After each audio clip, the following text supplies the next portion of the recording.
الحمد لله الحمد لله وكفى وسلام على عباده الذين اصطفى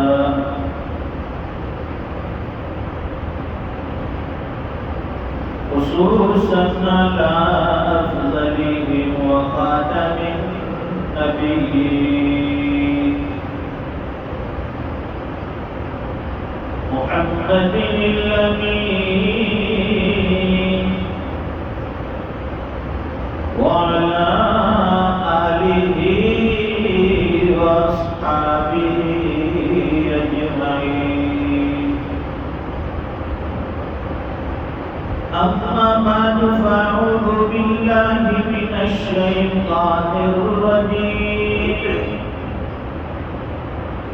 بسم الله الرحمن الرحيم لقد كان لكم في رسول الله أسوة حسنة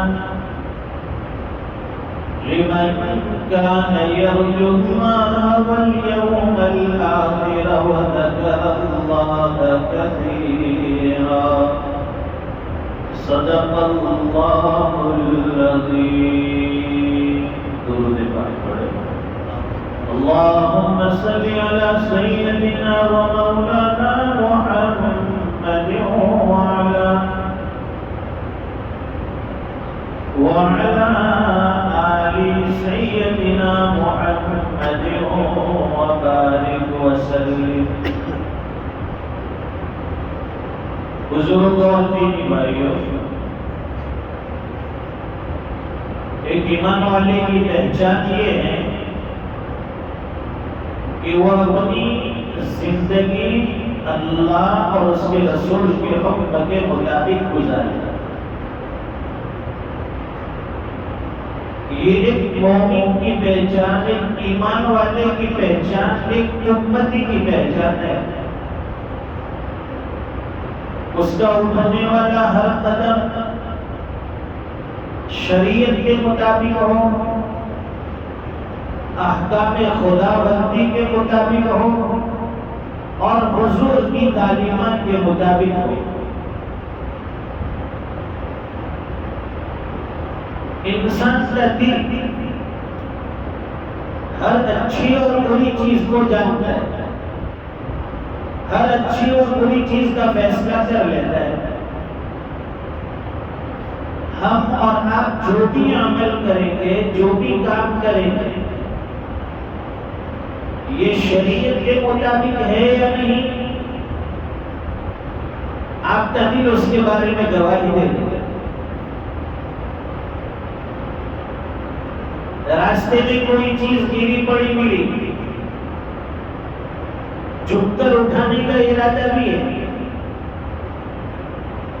لیکن پھر شریعت کا خیال آتا ہے کہ بھئی ہمیں اسلام کیا تعلیم دیتا ہے اس جگہ کے اوپر، اس موقع کے اوپر. اگر اس کو اٹھا لیا، اس نیت سے اٹھا لیا کہ اپنی جیب میں رکھ لوں گا، کسی کو پتہ نہیں چلے گا، تو ہماری سوچ غلط ہے، ہمارا یہ عمل غلط ہے.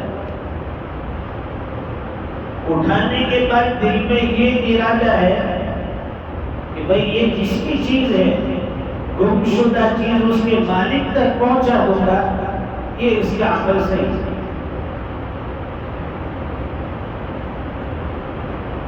بالکل اسی طریقے سے کوئی بھی چیز لے لو، کوئی بھی عمل لے لو، یہ شریعت کے مطابق ہے یا نہیں، انسان کا دل پہلے گواہی دیتا ہے. مفتی صاحب کو بعد میں پوچھنا پڑا، لیکن دل گواہی دے دیتا ہے. مثال کے طور پر ٹرین کا سفر کرتے ہیں،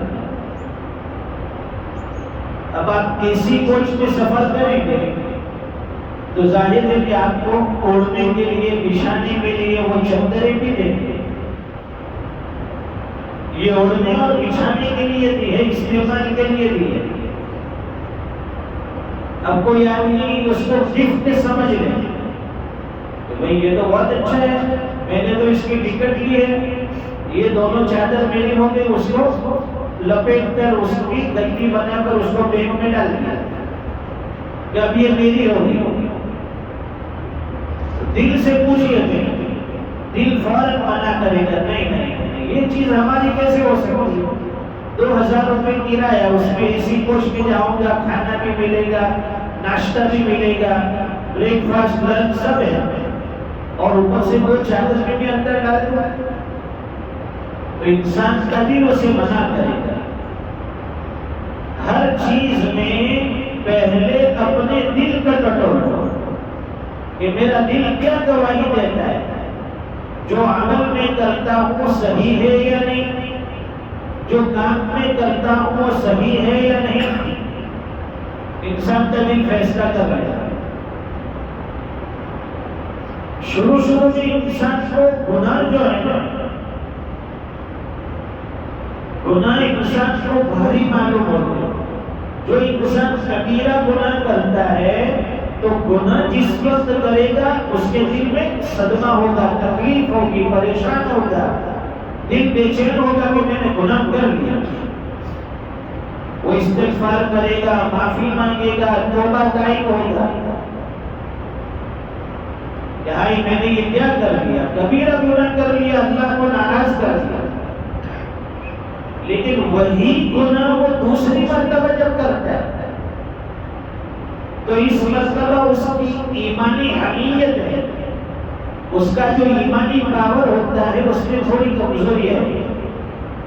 وہ گناہ دوبارہ کرنے پر انسان کے دل میں اتنی ندامت نہیں ہوگی، توبہ کر لے گا، چلو معافی بھی مانگ لے گا. وہی گناہ پھر سے بارہ کرے گا، تیسری مرتبہ، چوتھی مرتبہ. جتنی مرتبہ گناہ کرتا جائے گا تو وہ اللہ کا خوف اس کے دل سے کم ہوتا جائے گا، تقویٰ جو ہے اس کے دل سے کم ہوتا جائے گا. کیونکہ گناہ کا احساس دل میں نہیں رہتا ہے. وہ صدمہ، وہ تکلیف، جو پریشانی پہلی مرتبہ میں ہوئی تھی وہ پھر بعد میں نہیں رہتی. آدمی چوری کرتا ہے، پہلی مرتبہ چوری کرتا ہے، گھبراہٹ ہوگی، بدنامی کا ڈر ہوگا، پکڑے جانے کا خوف ہوگا. ایک مرتبہ کامیاب ہو گیا، دوسری مرتبہ اس کا خوف، اس کا ڈر تھوڑا کم، تیسری مرتبہ اور کم. چوری کرتے کرتے گناہ کا عادی ہو جائے گا، نہ اسے پھر اپنی عزت کی پڑی ہے، نہ اپنے عہد و عیال کی عزت کی پڑی ہے، نہ دین اسلام کی پڑی. اسی طریقے سے بدکاری آدمی کرتا ہے. بدکاری جب کرتا ہے پہلی مرتبہ اس کے دل میں بہت صدمہ ہوتا ہے، میں نے اللہ کو ناراض کر دیا، ناجائز کام کر لیا. کبھی ایسا کام نہیں کرتا. دوسری مرتبہ جب کرے گا اس کا ڈر کم ہوگا، تیسری مرتبہ کرے گا پھر کم ہوگا.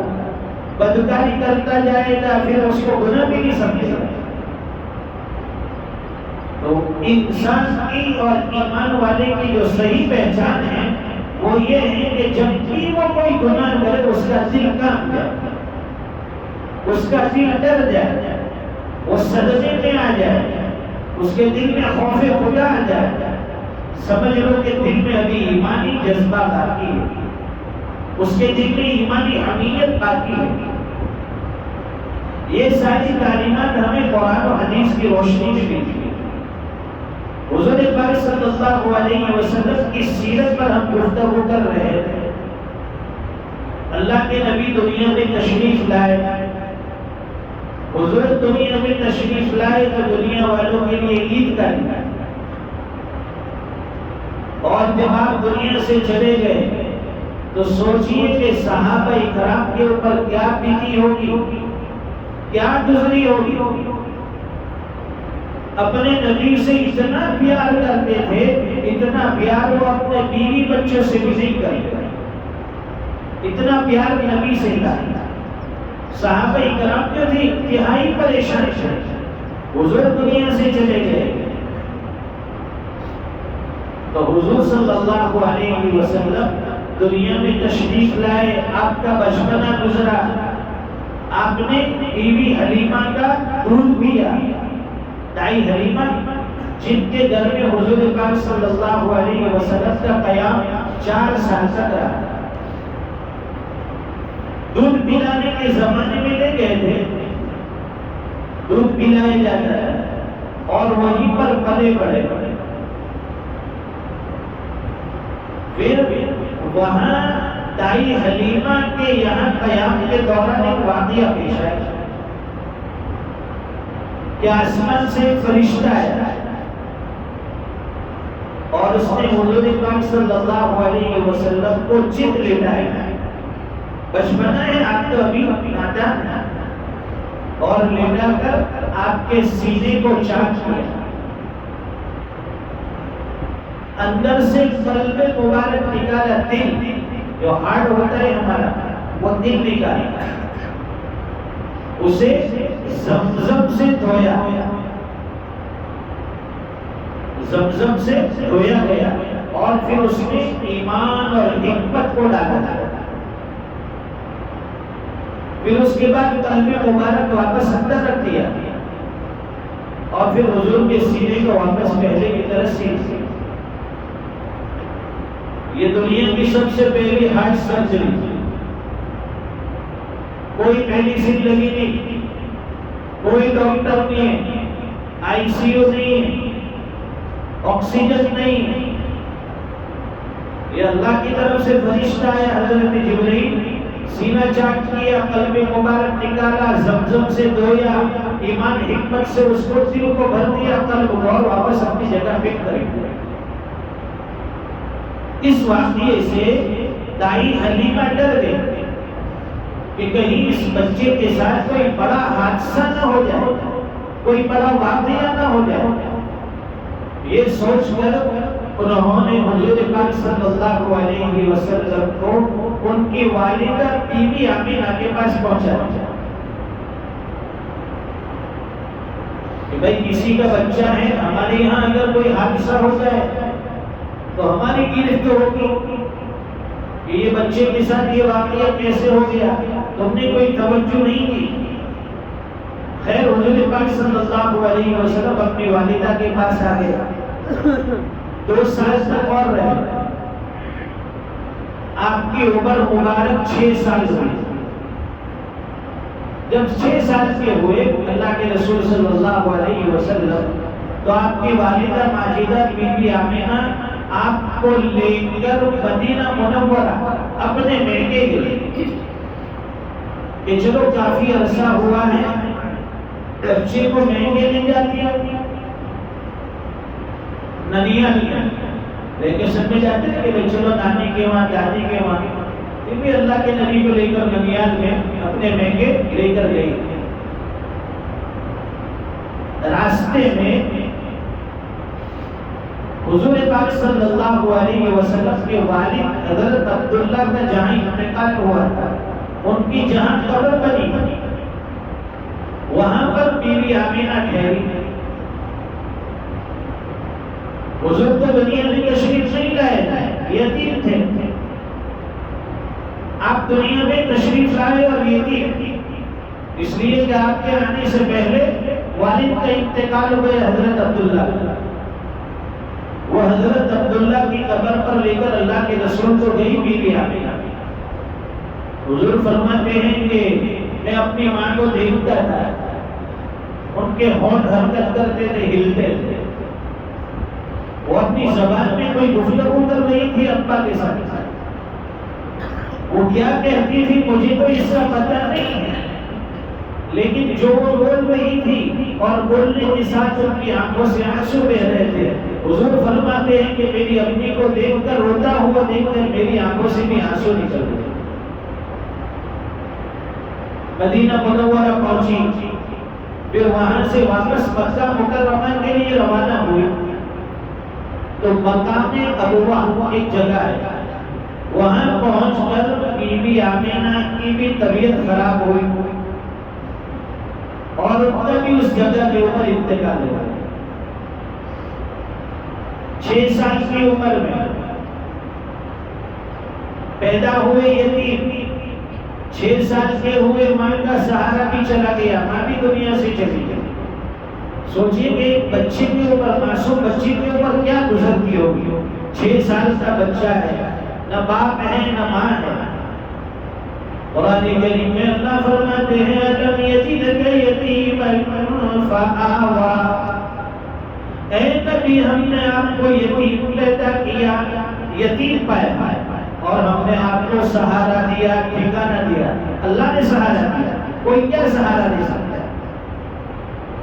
8 سال کے ہوئے تو دادا کی پرورش میں تھے، دادا بھی انتقال کر گئے عبد المطلب. پھر چچا ابو طالب کی پرورش میں آئے، تھوڑے بڑے ہوئے، چچا بھی دنیا سے چلے گئے. یہ سارے سہارے جو ہیں اللہ تعالیٰ توڑتا گیا نبی کے اوپر سے، اس لیے کہ دنیا کو بتانا ہے کہ وہ نبی ہے جو یتیم پیدا ہوا ہے، وہ کسی کے سہارے کا محتاج نہیں ہے. اس کو سہارا جو ملا ہے وہ اللہ کی طرف سے سہارا ملا ہے. پھر حضور پاک صلی اللہ علیہ وسلم مکہ میں پلے بڑے، 40 سال کی عمر میں نبوت ملی. پھر آپ نے وہاں سے ہجرت کی، مدینہ منورہ تشریف لے گئے. وہاں کے قیام کے دوران مختلف غزوات ہوئے، جنگیں ہوئی، اور ایک جنگ ہوئی تھی جنگ حنین. اس جنگ میں مسلمانوں کو بڑی کامیابی ملی. 40,000 بکریاں اور 6,000 قیدی مال غنیمت کے طور پر ملا. غلام بانی کا زمانہ تھا، 6,000 قیدی بھی آئے ساتھ اور 40,000 بکریاں بھی ملی. جو 6,000 قیدی آئے اس میں ایک بوڑھی عورت تھی. اس نے کہا صحابہ کرام سے کہ یہ وہ محمد ہے نا جو مکہ میں پیدا ہوئے تھے اور جنہوں نے نبوت کا دعویٰ کیا ہوا ہے. کہا کہ ہاں یہ وہی نبی اللہ کے آخری نبی. کہا کہ ان کو جا کر میرا پیغام دو اور ان سے کہو کہ میں ان کی بہن ہوں. صحابی نے جا کر پیغام دیا کہ اللہ کے رسول کوئی عورت ہے جو قیدی بن کر آئی ہے، وہ کہتی ہے کہ میں تمہارے نبی کی بہن ہوں. حضور پاک صلی اللہ علیہ وسلم سوچنے لگی کہ میں تو عبداللہ کا اکیلا اکلوتا بیٹا ہوں، میرا تو نہ کوئی بھائی ہے نہ کوئی بہن ہے.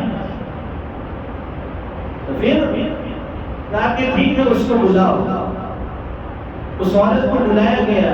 اس نے بتایا کہ میں آپ نے بچپنے میں دائی حلیمہ کے وہاں پرورش پائی اور دودھ پینے کا زمانہ آپ کا وہاں گزرا. میں آپ کی دودھ شریف بہن ہوں شیما، اور بچپنے میں آپ نے مجھے فلاں جگہ کے اوپر کاٹا تھا، دانت کے نشان بھی پڑے ہوئے. انہوں نے وہ نشان بھی بتایا. حضور پاک صلی اللہ علیہ وسلم کو ساری باتیں یاد آئی. وہ کہنے لگی کہ اللہ کے نبی بچپن میں آپ کو لوری سناتی تھی اور دعائیں کرتی تھی. ربنا ابقی لنا محمدا، کہ اللہ میرے محمد کو دنیا میں ترقی دے گا. لیکن میں نہیں جانتی تھی کہ اللہ آپ کو اتنی عزت دے گا، اتنی ترقی دے گا. ایک وقت آئے گا کہ میں خود بھی باندھی بن کر، قیدی بن کر آپ کے پاس آ جاؤں. حضور پاک صلی اللہ علیہ وسلم نے فرمایا کہ ٹھیک ہے آئی ہو. اپنی چادر بچھائی، اس پر اپنی بہن کو بٹھایا اور فرمایا کہ اگر میرے پاس رہنا چاہتی ہے تو میں تیرا خرچہ، تیرا نفقہ میں اٹھاؤں گا، اور اگر جانا چاہتی ہے تو بہت سارا مال اور بہت ساری چیزیں تجھے دے کر واپس بھیجوں گا. وہ کہنے لگی اللہ کے نبی میں واپس جانا چاہتی ہوں. اللہ کے نبی نے بہت سا مال دیا، بہت سا تحفہ دیا، اسے آزاد کیا. وہ بہن کہنے لگی اللہ کے رسول میرے قبیلے والے کہیں گے کہ اکیلی آزاد ہو کر آ گئی اور ہم کو آزاد نہیں کروایا. اللہ کے رسول نے فرمایا